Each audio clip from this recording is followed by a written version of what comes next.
everybody, it's Simon Maule, Mortgage Advisor for Loan Market here. First of all, apologies, moustache, November, deep into November, and things are going pretty good. So excuse the messy moustache.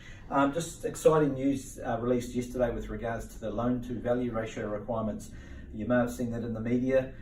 Just wanting to try and run a quick video on making it easy to understand in terms of plain English information. So what are the key changes? As of yesterday, what we saw was, if you can imagine, that is all the money that the banks can lend at any given time.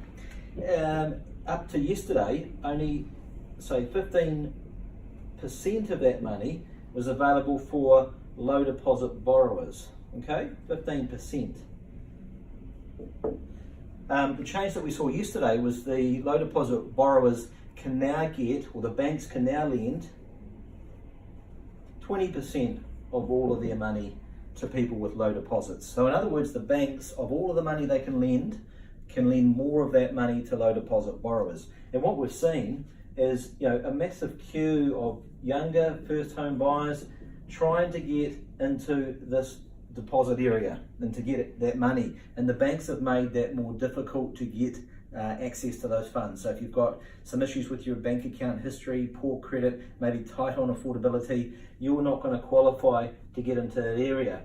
What we're hoping is, given that the bank can now lend more money to people in that area, well, there's more access to funds, that some of these people can get back in the queue and actually achieve the goal of home ownership.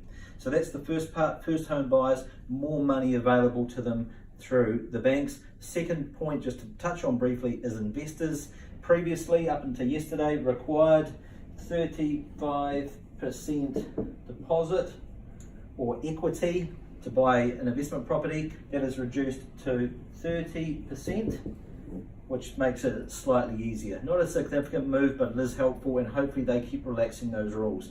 Any questions, want to have a chat, give me a call. Simon Maule, Loan Market.